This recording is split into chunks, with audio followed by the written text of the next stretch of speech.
Cnxsl. Creo que esto es una visita histórica, ¿verdad? Nunca antes, fuera de un presidente que vino en barco hace muchos años, teníamos un presidente de los Estados Unidos aquí aterrizando en Ponce. Tanto el gobernador como yo le hemos pedido al presidente que exima a Puerto Rico de varias reglamentación para fondos de FEMA, para fondos del cuerpo de ingenieros. El presidente va a hacer hoy un anuncio importante de La veo muy contenta. Sí, claro, porque hemos pedido muchas cosas y hay algunas de esas que ya se han tramitado. El presidente va a estar haciendo. ¿Puede adelantar algo? Obviamente No puedo, pero te puedo decir que parte de los anuncios tienen que ver con el cuerpo de ingenieros de los Estados Unidos, con acceso a fondos que acaban de ser aprobados en términos de infraestructura, asignaciones de recursos. El gobernador y yo le hemos pedido al presidente, por ejemplo, que permita el manejo de ciertos programas federales en la isla con mayor expedición, como lo son los fondos de FEMA, ¿verdad? Porque ahí tenemos... De manera más ágil. Sí, porque, por ejemplo, hay unos proyectos que fueron impactados, puentes, canalizaciones de ríos, carreteras, que ya tenían fondos de María, se afectaron y ahora tienen que empezar desde cero. Pues hay varias peticiones así que le estamos haciendo para que se pueda obviar y se haga por la vía administrativa. Así que hay varias peticiones, el gobernador ha hecho unas de FEMA, yo unas del cuerpo de ingenieros. Antes de venir aquí recibimos la llamada del jefe del cuerpo de ingenieros notificando del anuncio. Así que todo lo que sean recursos para nuestra gente es más que importante. Muchas de las ayudas es de asistencia individual, porque mucha de nuestra gente al perder sus estufas, neveras, comida, pues es una de las ayudas que ya FEMA está dando. Mucho del pedido que he escuchado no tiene que ver tanto con dinero, sino con que se mueva el dinero que ya existe, con que se pueda convertir en obra. ¿Hay algo de eso? Sí, y yo creo que esa es la importancia más grande de esta visita, ¿verdad?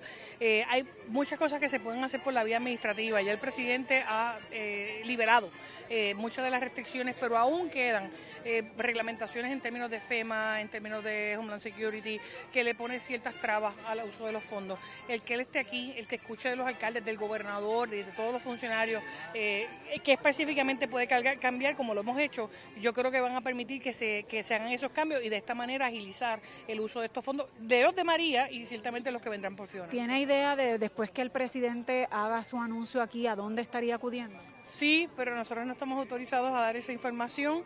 Va a hacer otras visitas, ¿verdad? Va a escuchar de gente de a pie, que es importante. Así que sí, tiene lo posterior aquí, que asumo el anuncio será aquí. Hay otras visitas que el presidente va a estar haciendo. ¿Cuánto tiempo va a estar aquí el presidente? El presidente debe estar algunas horas, por cuestiones de seguridad nosotros no estamos autorizados a decir, pero antes del anochecer obviamente el presidente debe estar retirado. Usted es la representante del gobierno de Puerto Rico en Washington. ¿El presidente ha tenido la oportunidad de expresarle a usted de manera directa cuál es su preocupación en medio de este huracán? Sí, de hecho tuve la oportunidad de viajar con el Air Force One, no ahora, la semana pasada, y la preocupación principal era el asunto de energía. Y cuán rápido pudiéramos utilizar los fondos federales que ya teníamos asignados. Así que en ese sentido el presidente está consciente, conoce ¿verdad? Las situaciones de Puerto Rico y que haya podido mover esta visita a la isla con esta rapidez, yo creo que es importante. Un día como hoy, hace algunos años atrás, vino también el presidente Trump, el mismo 3 de octubre. Así que yo no creo en las casualidades, yo creo que todo eso tiene una razón de ser, que venga primero aquí que a Florida. También yo entiendo que el Congreso va a estar aprobando en algún momento luego de las elecciones de medio término un paquete de ayudas para Florida y ciertamente nosotros vamos a buscar incluir a Puerto Rico ahí y conocer de antemano los distintos asuntos que se están discutiendo. Honestamente, esta visita, no solamente por el anuncio que va a hacer de recursos y de acceso, de conocer de los problemas que tiene a través de FEMA, del uso de los fondos federales, es bien importante para nosotros. ¿Existe la posibilidad de que hay el miedo de que con estos huracanes que Ian, particularmente Puerto Rico, pueda perder fondos ya asignados? ¿Eso es una posibilidad? No, lo que sí es que afecta, por ejemplo, los puentes de Utuado. Esos puentes se construyeron y ya para el año que viene venía una construcción final. Pues se afecta, porque muchos de estos proyectos tienes que volverlos a estudiar. Así que eso es una de las cosas que se han pedido, que se nos den las flexibilidades a nivel del gobierno federal de que todos esos proyectos puedan correr. El presidente me dijo que él se mueve en esa dirección, pero él es el que tiene que hacer los anuncios. Estamos viendo también en las imágenes al presidente de los Estados Unidos con el gobernador y funcionarios de FEMA ver mapas de Puerto Rico. Vamos a ver qué sigue diciendo la comisionada residente. El impacto político que pueda tener una visita de esta magnitud en elecciones de medio término. pero como representando a Puerto Rico en el Congreso te tengo que decir que esta visita nos ayuda, y nos ayuda porque no es lo mismo que el presidente escuche del gobernador, de los alcaldes, de la gente, los problemas que tenemos en el desembolso de los fondos que ya fueron asignados con los huracanes Irma y María, sino también cómo los podemos hacer más expeditos. Y esta visita pues obviamente viene con un anuncio, el presidente va a hacer unos anuncios que son buenos para nosotros, de acceso, y que ciertamente ayudan a la isla. Ciertamente Ponce es uno de los lugares más impactados, pero los lugares donde va a visitar el presidente quizá todavía no reflejan la magnitud de lo que se ha vivido aquí, y ese es el reclamo de algunos incluso de los ponceños y los damnificados. ¿Usted entiende que en 2 horas y media él va a haber pasado revista realmente de lo que ocurrió aquí, la magnitud de la tragedia? Es que perdemos de perspectiva que ya el staff del presidente ha visitado esos sitios. Ya el staff del presidente, el cuerpo de ingenieros lleva ya 2 semanas en Puerto Rico visitando proyecto por proyecto. Si no los han visitado todos, deben estar próximos a terminar. Lo mismo la gente de FEMA. El presidente, la presencia del presidente lo que hace es respaldar que todo el componente federal esté en la isla trabajando. Así que puede estar 20 minutos, 1 hora, 2 horas, 3 horas, 4 horas. El efecto de la presencia de él al momento de Puerto Rico agilizar el proyecto de energía, ¿verdad? Aquí en el muelle, este muelle se afectó dramáticamente con los huracanes Irma y María y tiene asignación presupuestaria y todavía no se ha utilizado. Es uno de los mejores ejemplos de las cosas que su presencia le permite ver. Comisionada, sobre las leyes de cabotaje, ¿se va a cambiar algo adicional? De la no utilización de los fondos para Irma y María, precisamente para este puerto. No solamente se ha cuestionado eso, sino también en otros proyectos a nivel isla. Entonces, teniendo esto en consideración, los fondos que se prevé se van a traer a la isla a raíz del huracán Fiona, ¿qué va a pasar? Mira, eso es una de las cosas que tanto el gobernador como esta servidora le hemos pedido al presidente, que permite agilizar y pasar la burocracia de los proyectos que estaban asignados con María. Esa es la petición principal. Y esto va con petición de waivers, ¿verdad? O que se nos quiten requisitos, pero también que se nos permita más autorización federal. Muchos proyectos antes tenían 70% federal, 30% estatal. Nosotros estamos pudiendo 100%. Viene acompañado de la primera dama, o el gobernador Pedro Pierluisi. Saluda. Aquí se están generando aplausos para el presidente.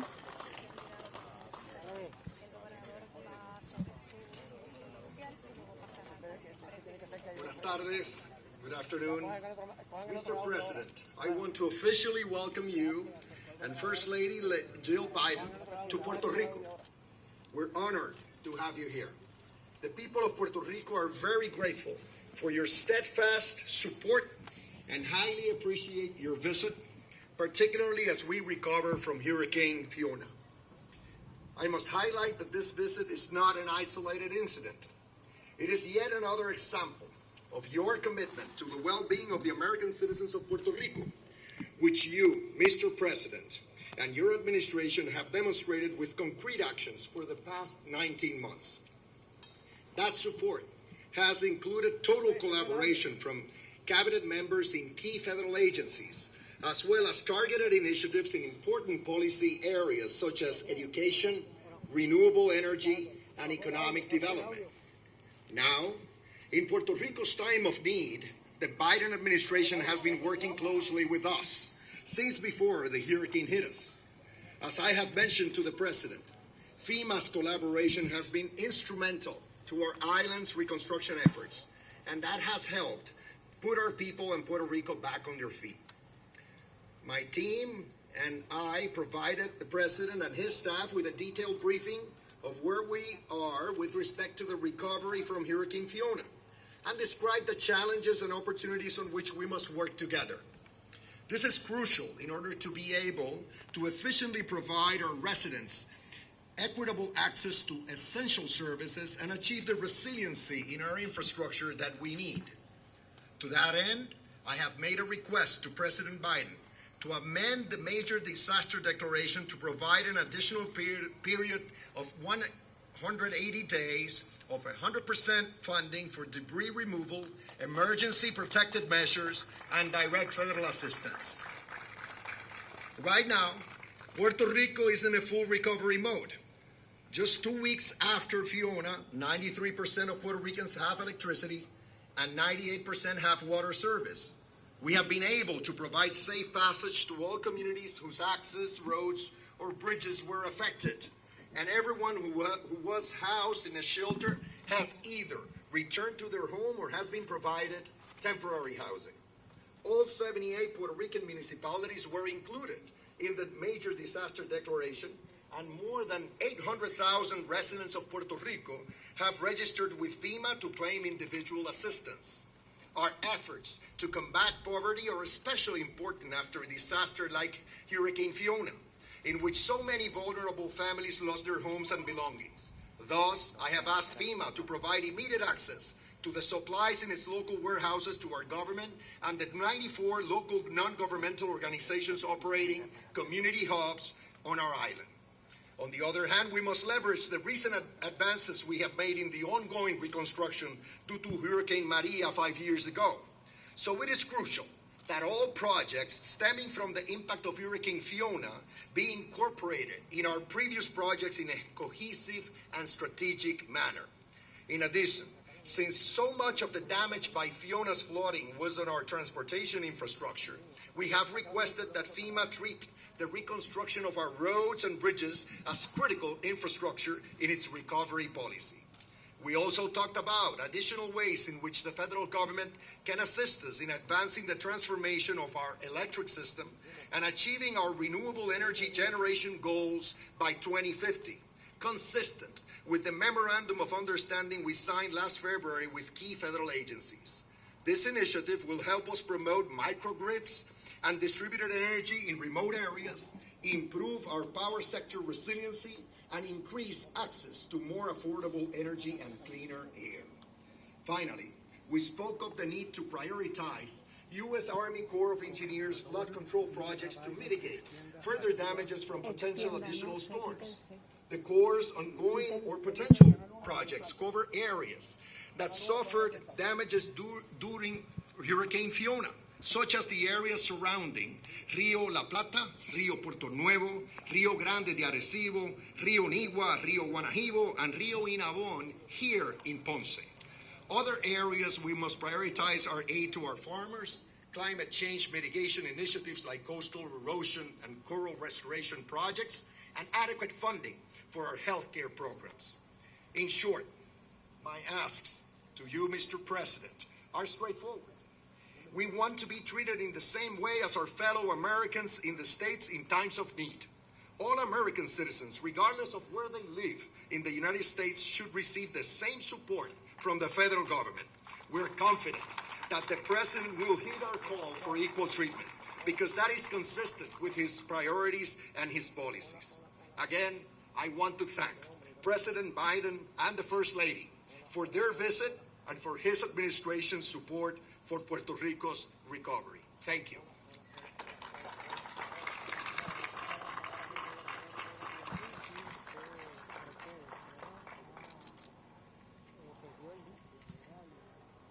Le brindo la más calurosa bienvenida y agradezco la visita del presidente y la primera dama al pueblo de Ponce, al cual pertenezco y donde he vivido toda mi vida. Me presento, mi nombre es Maritzaida Pacheco Cosme y trabajo en los centros Sorisolina Ferre, en la playa de Ponce. Los centros fueron fundados por Sorisolina Ferre, una mujer misionera cuyo legado fue de amor y servicio, el cual nosotros tratamos de honrar con nuestro trabajo y dedicación. Nuestras comunidades y Puerto Rico atravesaron un sinfín de atropellos. María fue devastador. Quisimos renacer. Luego de eso fuimos atropellados por temblores, pandemias y recientemente el huracán Fiona. No hemos podido recuperarnos del todo. María fue horrible, perdimos algunos incluso hasta familiares. Fui de esas familias que tuvieron que refugiarse en Estados Unidos para poder regalarle a mi familia una estabilidad.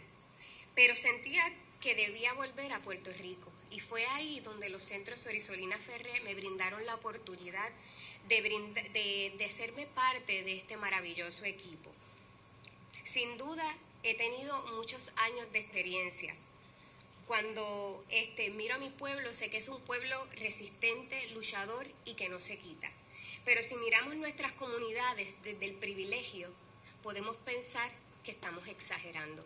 Pero cuando nos damos la oportunidad de poder sumergirnos un poco, podemos ver que los problemas son más grandes de lo que pensamos.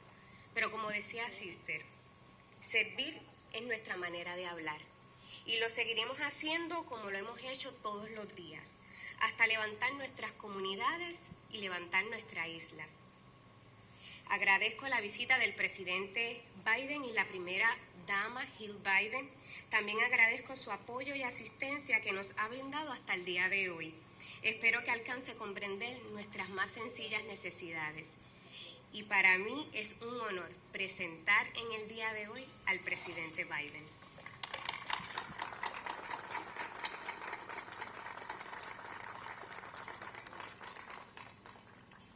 I would like to extend our warmest welcome and express our appreciation to the President and the First Lady for their visit to the municipality of Ponce, which is where I am from and where I have lived my entire life. Allow me to introduce myself. I am Maritzaida Pacheco Cosme, and I work at Centro Sorisolina Ferré, located in La Playa de Ponce. The centers were founded by Sister Isolina Ferré, a missionary woman whose legacy of love and service we try to honor with our work and dedication. Our communities and Puerto Rico have experienced countless hardships. Hurricane Maria was devastating. We wanted to recover and rebuild. After that, we were struck hard by earthquakes, the pandemic, and most recently by Hurricane Fiona. We have not been able to fully recover. Hurricane Maria was terrible. We lost everything, and some people even lost family members.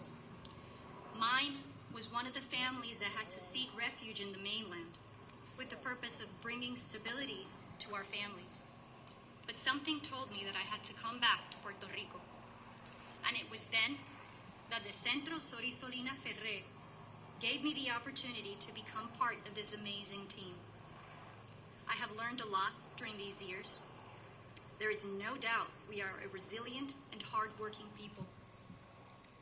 When one looks at our communities from the standpoint of privilege, it all sounds like an exaggeration. But when you dive deeper into them, you realize that the problems are much greater than one thinks. But as Sister said, serving is our way of talking.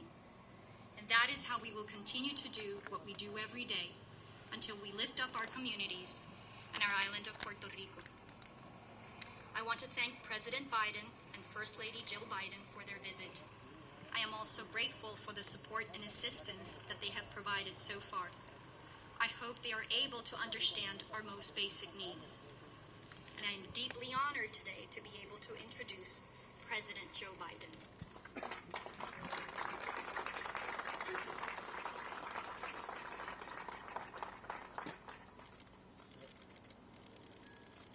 My name's Joe Biden, and I don't want the headline to read, Biden brings storm to Puerto Rico. So I'm going to maybe have to cut this a little short. Let me start off by saying that Jill and I, and thank you very much for that lovely introduction. Jill and I we're anxious to be here. You know, I come from the little state of Delaware. It's not like the congresswoman from New York. She's in the big state. But we have a very, in relative terms, large Puerto Rican population in Delaware, relative to our population. We have the 8th largest black population in the country, and between all minorities, we have 20% of our state is minority. And so I was sort of raised in the Puerto Rican community at home, politically.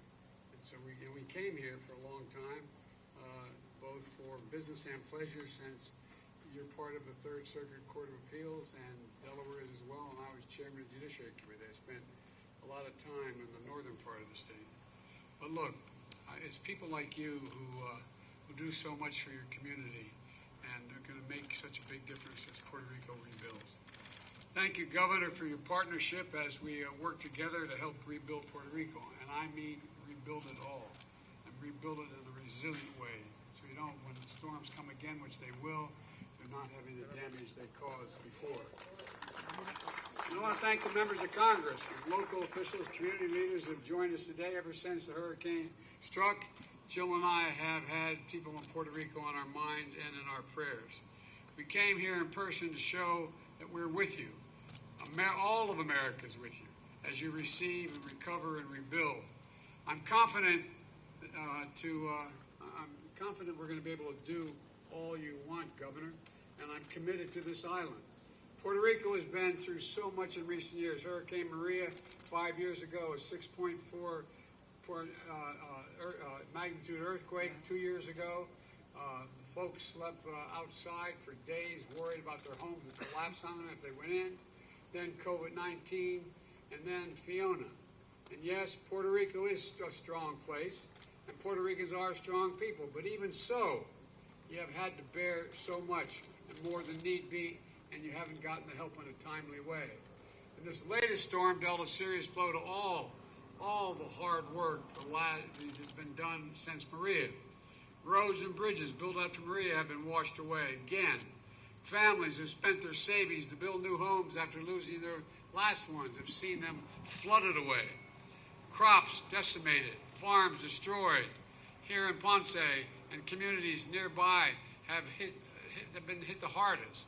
And for days, people live without power, without water. Some still, no idea when to be back again. And for everyone who survived Maria Fiona must have been an all too familiar nightmare. You know better than anyone that over time these losses add up. And so Puerto Ricans have lost loved ones in this storm and in the perilous disasters. And the number can feel abstract sometimes when you hear a number, but every number is a person, every life lived. We read the obituaries and remembrances, and they all feel like people we knew. Doting grandparents, devoted parents, christened children, longtime neighbors, people who cared about their community and made a difference. And they will not be forgotten. And then through these disasters, so many people have been displaced from their homes, lost their jobs and savings, or suffered injuries, often unseen, but many times seen. Yet somehow, the people of Puerto Rico keep getting back up with resilience and determination. Quite frankly, it's pretty extraordinary when you're looking from afar. And you deserve every bit of help your country can give you. That's what I'm determined to do, and that's what I promise you. After Maria, Congress approved billions of dollars for Puerto Rico, much of it not having gotten here initially. We're going to make sure you get every single dollar promised. And I'm determined to help Puerto Rico build faster than in the past and stronger and better prepared for the future. And that's why I approved emergency declaration in Puerto Rico before the hurricane. Governor, remember my call on you before the hurricane made landfall to deliver immediate federal funding to shelter people and provide essential support. Just a few days later, I approved an expedited major disaster declaration. That means federal government will cover 100% of the cost to clear debris and carry out search and rescue and continue to shelter people. It also means homeowners, renters, business owners are eligible to apply for federal help to recover damaged losses caused by Hurricane Fiona. The federal government is going to provide individual assistance for up to $37,900 for essential home repairs and another $37,900 for lost property, as the law calls for, like a car or a refrigerator. Additionally, we've deployed more than 1,200 personnel from FEMA, the Army Corps of Engineers, the U.S. Coast Guard, the Department of Energy, the Environmental Protection Agency. They include search and rescue, teams to assist survivors, and power restoration experts. Power is now back, as you pointed out, Governor, 92% of the island, and water is back at 95% of the island, thanks in part to dedicated IBEW workers and federal support staff. Now we have to get to 100%. And here at this facility, you can see some of the generators from FEMA and the Army Corps of Engineers that were transporting to places that still don't have power. Here they're loaded onto trucks and brought to locations in hospitals and shelters, paired with fuel trucks so generators can be gassed up on site. My administration is also providing financial assistance to help families and individuals right away. Many families are scrambling to pay their bills right now to fill up their gas tank, to put food on the table. they could register at FEMA cash assistance for $700 to help cover the essentials for just a little while. So far, nearly 200,000 households across Puerto Rico have received this cash assistance.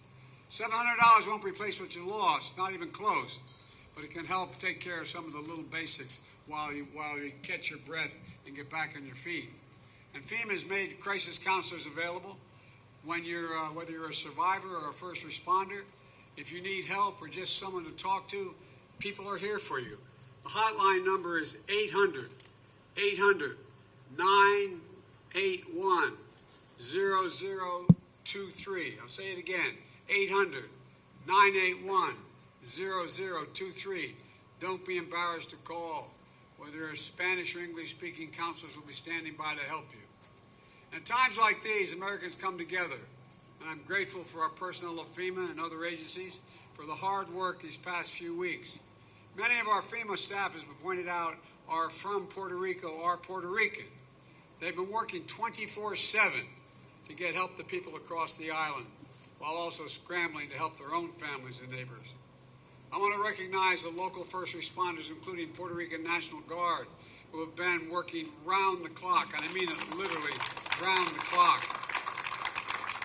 They've been through a lot the past 5 years. I want to applaud the Red Cross volunteers who came as far away as California, Louisiana, Minnesota, Texas, to help however they can. And New York sent not only a congresswoman, one of the most congresswomen in the Congress, but the state troopers and emergency responders. I don't think you're going to stay the whole time, right? Anyway, all kidding aside, New Jersey sent their all-hazard incident management teams trained for hurricane responses. These states are home to two of the largest Puerto Rican populations in the United States, New York and New Jersey. And their sisters and brothers in Puerto Rico needed them, and they answered the call. Most of all, I want to recognize the heroism and selflessness of so many people across Puerto Rico. The main story that has been reported is the storm, but there's another story. What ordinary people did when the storm hit. Literally, the day after the hurricane, the day after, churches and community organizations opened a network of kitchens across the island to cook hot food for anyone who needed it. Folks delivered food to the elderly who were housebound. They started their generators. They shared their generation with neighbors who had medicine that needed to be refrigerated. They organized activities for kids to give their exhausted parents a break.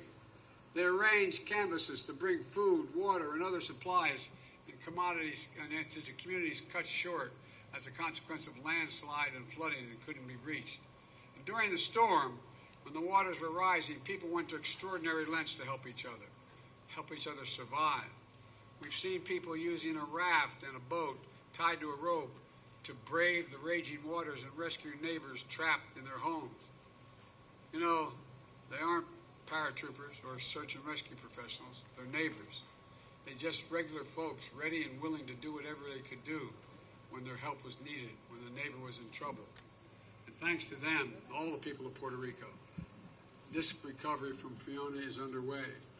I'm encouraged by all the stories that are opening up, the hospitals that have kept running, the supply chains that held steady, and the debris has already begun to be cleared on roads across the island, and we will continue the debris coverage. Still, we have to do more. We have to ensure that when the next hurricane strikes, Puerto Rico is ready. Today, I'm announcing more than $60 million in funding to help coastal areas in Puerto Rico become better prepared for the storm. For example, we can create a flood warning system to help shore up levees and flood walls. In addition, there's nearly $700 million in infrastructure investments in Puerto Rico that have already been announced since I signed the bipartisan infrastructure law last November. For example, we've awarded $90 million to upgrade PR2 highway, and we've announced $163 million to begin construction on a canal to restore help me with the pronunciation. Martin Pena. That entire ecosystem. And we're going to clean up polluted waters and restore mitigation mangrove habitats, and bring back marine life. And you're going to see investments like these increasing significantly in the months ahead. We're investing in Puerto Rico's roads, bridges, public transit, ports, airports, water safety, and high-speed internet. We know that the climate crisis and more extreme weather are going to continue to hit this island and hit the United States overall. And as we rebuild, we have to ensure that we build it to last. We're particularly focused on the power grid. This year, to date, Puerto Rico has received $4 million to help make the power grid more resilient. That number is going to go up as we convey to the governor, I'm ready to deploy and expedite more resources from the Department of Energy and other federal agencies, not just, I don't usually talk this fast, but it looks like it's moving quickly. To help transform the entire system so the Puerto Rican people can get clean, reliable, affordable power they need, and the power stays in homes and hospitals when storms like Fiona strike. That includes mini grids, which you can begin to deploy soon so we are less dependent on transmission lines across the long distances and more redundancy when the storms hit. The goal is lower energy bills and more reliable power for Puerto Rican households. Additionally, I've asked the Secretary of Energy, Jennifer Granholm, who's a first-rate person, to lead a supercharged effort across the entire federal government. She's going to put in place the Puerto Rican Grid Recovery Modernization Team to bring to bear all the federal resources and technical assistance and additional support for Puerto Rico. And we'll help as you work to repair your grid quickly and drive decisive progress on the game plan for Puerto Rico's clean energy transformation. You know,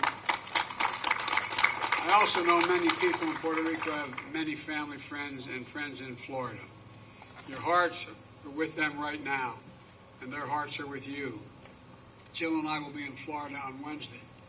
As I've made clear, at times like these, our nation comes together, put aside our differences, our political differences, and get to work.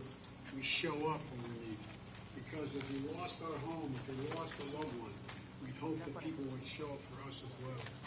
I want the people of Puerto Rico to know I'm committed to my entire administration's commitment to standing with you every step of the way, as long as it takes. The White House reception honored Hispanic History Month. The U.S. Army chaplain, a Catholic priest, proud son of Puerto Rico, offered a prayer for all those who suffered through the hurricane, including Puerto Rico. Here's what he said. He said, "Give us generous hearts, and we may continue to use our gifts to support them." Well, the people of Puerto Rico have generous hearts, and that's what they get through this. We're return in generosity, and that's the generous hearts that the rest of the country are going to make sure we continue to provide. But I want to say it again. We are not leaving here as long as I'm president until everything, I mean this sincerely, until every single thing that we can do is done. God bless you all, and all of you are hurting. And may God protect our troops and all those brave souls that risk their lives to help others survive this tragedy. And I usually don't quite talk this fast, but it looks like we made it. Thank you very much.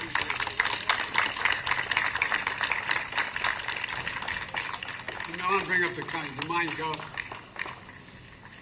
I was up in New York with the mayor and with the governor. And what they wanted to talk to me about, they wanted to talk to me about Puerto Rico. No, remember? We sat there? Yes. And so it is one of the best congresswomen in the congresspersons in the entire Congress. And she's, were you born here? Yes, I was born here. And my family, my entire family is here. It's here? All right, I hope I don't catch you in trouble with 9 brothers and sisters. Well, God bless you. I tell you what, my mother used to think that if anybody who had that many children, we only had 4, she'd say, no purgatory for mom, straight to heaven. Thank you. Straight to heaven. Thank you. Anyway, thank you for being here. Thank you. We love you. Thanks, everybody. We're going to get this done. We really are.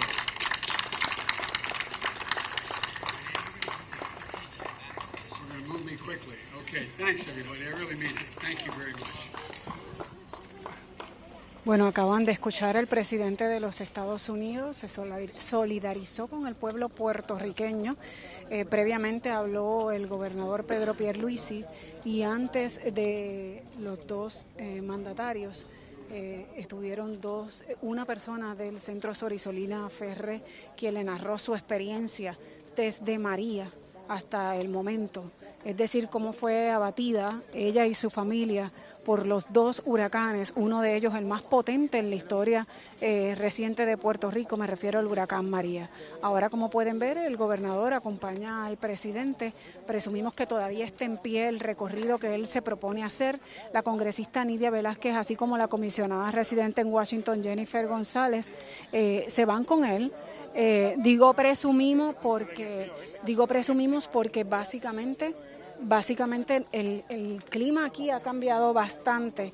El clima ha empeorado y lo que vemos en este momento son nubarrones en el cielo. Por eso el presidente incluso bromeó sobre la situación a su llegada a Puerto Rico. Dijo que esperaba no haber traído otra tormenta. Pero en asuntos importantes se comprometió a darle toda la ayuda que exija o que necesite el pueblo puertorriqueño para su recuperación, no solo por los estragos que hizo María, sino también por los que causó Fiona. Recordemos que habían proyectos de reconstrucción en curso de María y que ahora también fueron afectados por el huracán Fiona. El gobernador tuvo el arrojo de hacerle la petición al presidente estadounidense de que extendiera la declaración de desastre mayor, no por 100 días, sino que le extendiera, no la dejara por 100 días, que fue lo que aprobó, sino que le extendiera por 180 días adicionales. Sin embargo, como ustedes pudieron notar, el presidente no tuvo una respuesta contundente a ese pedido del gobernador, sencillamente le dejó la puerta abierta para afirmarle que en efecto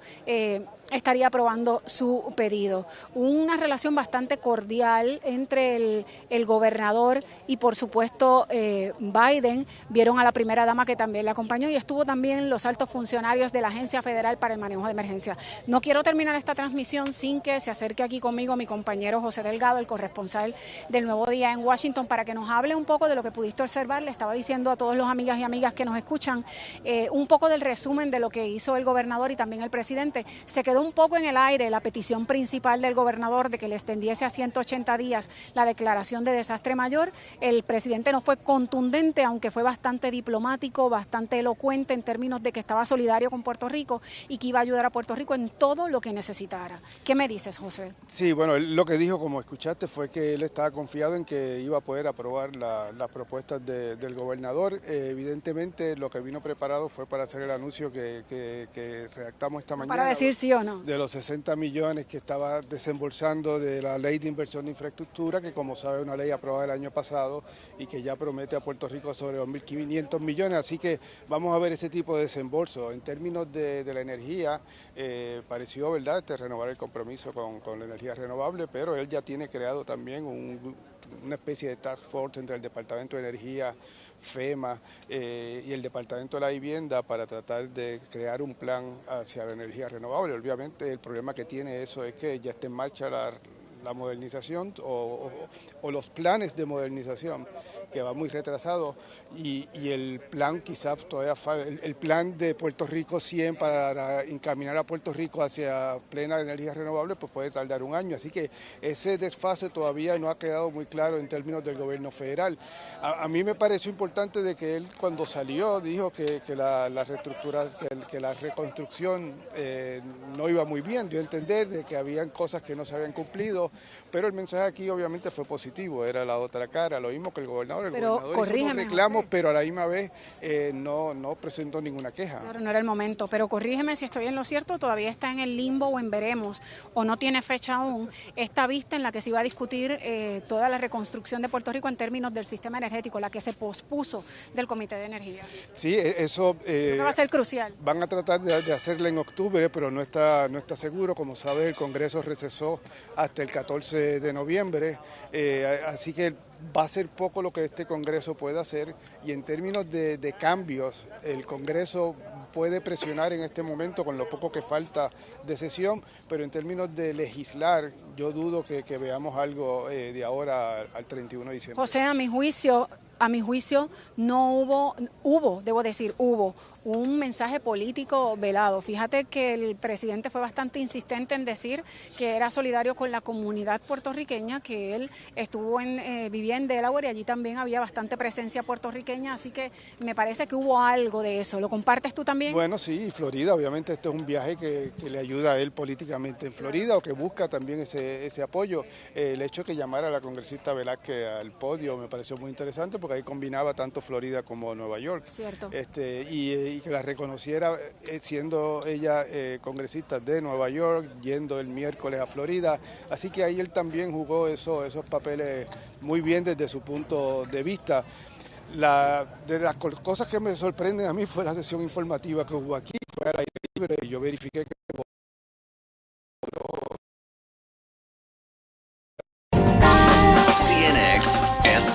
Cnxsl.